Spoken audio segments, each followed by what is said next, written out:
whatever you're on. Harry Potter, the boy who lived. Harry woke up early the next morning, although he could tell it was daylight. He kept his eyes shut tight. It was a dream, he told himself, firmly. I dreamed a giant called Hagrid came to tell me I was going to a school for wizards.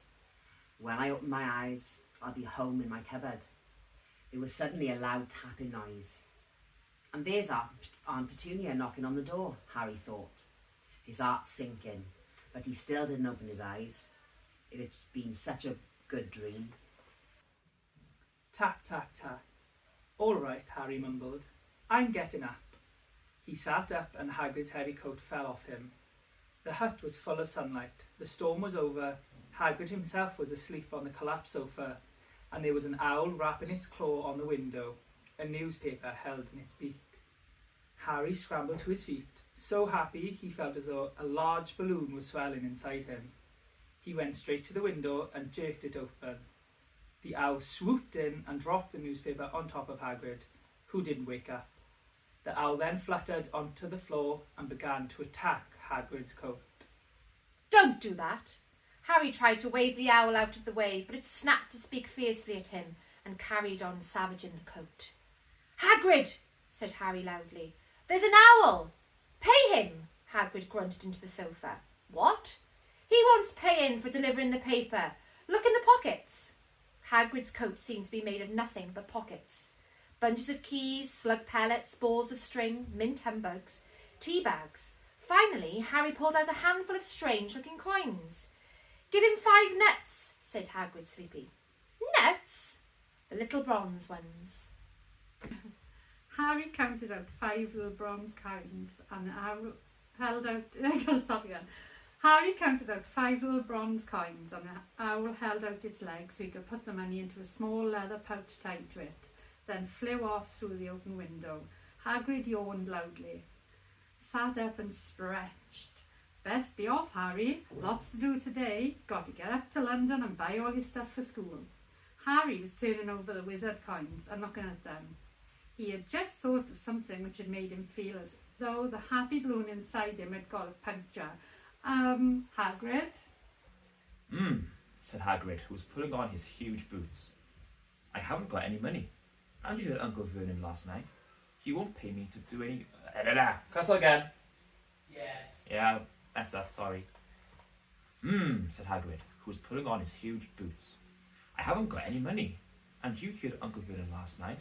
He won't pay for me to go and learn some magic. Don't worry about that, said Hagrid, standing up and scratching his head. Do you think your parents didn't leave you any money? But if their house was destroyed, they didn't keep their gold in the house boy. No. First for us is to step into Gringotts, the Wizard's Bank. Have a sausage too. They're not too bad. And I wouldn't say no to a bit of your birthday cake neither. Wizards have banks?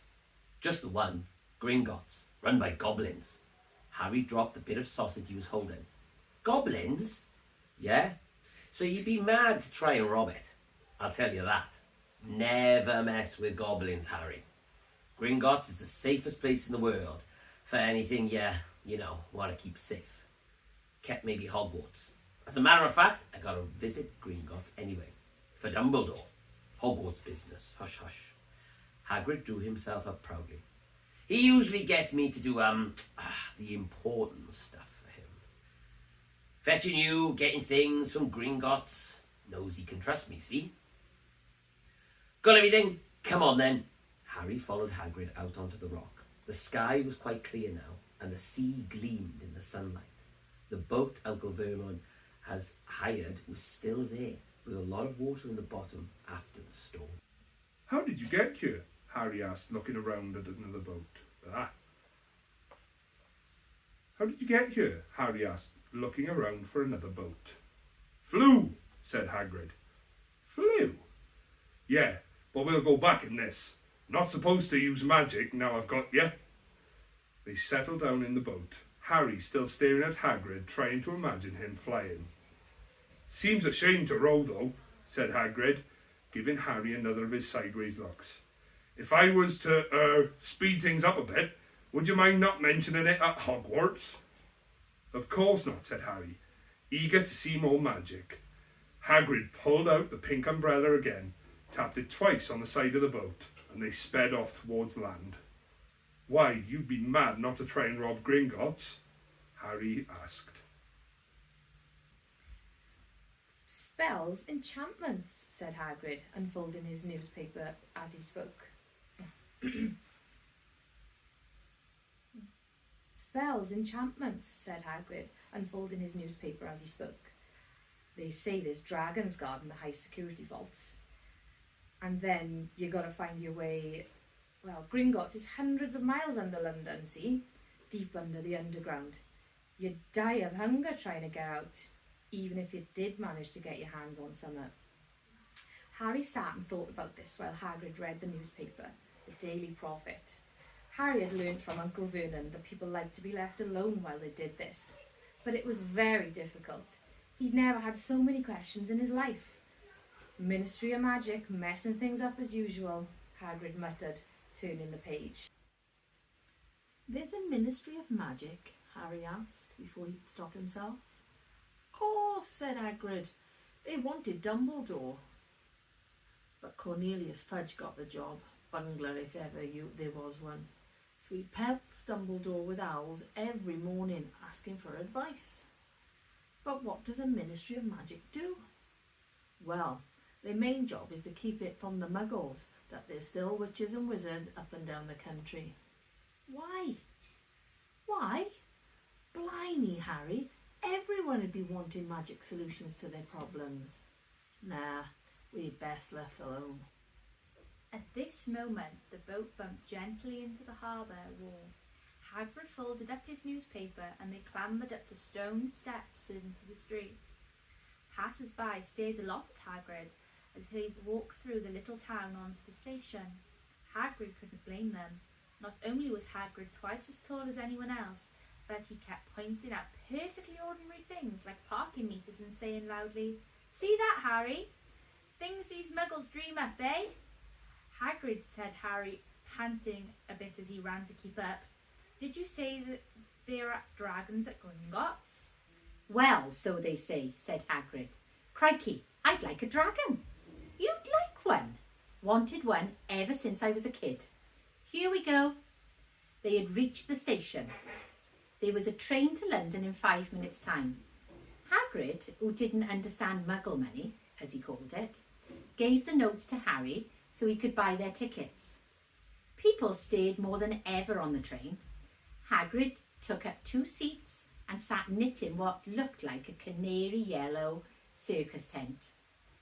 "Still got your letter, Harry?" he asked as he counted stitches. Harry took the parchment envelope out of his pocket. "Good," said Hagrid.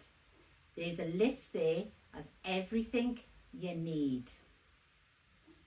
Harry unfolded a second piece of paper he hadn't noticed the night before and read, Hogwarts School of Witchcraft and Wizardry, Unit 4. Set books. Other equipment. Students may also bring an owl or a cat or a toad.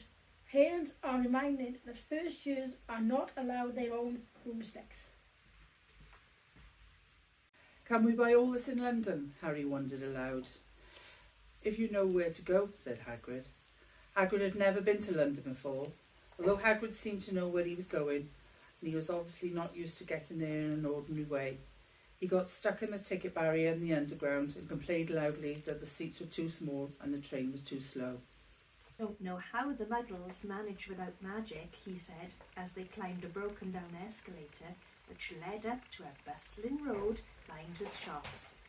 Hagrid was so huge that he parted the crowd easily. All Harry had to do was keep close behind him. They passed bookshops and music stores, hamburger bars and cinemas, but nowhere that looked as if it could sell you a magic wand. This was just an ordinary street full of ordinary people. Could there really be piles of wizard gold buried miles beneath them?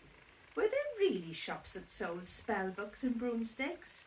Might this not have all had some huge joke that the Dursleys had cooked up?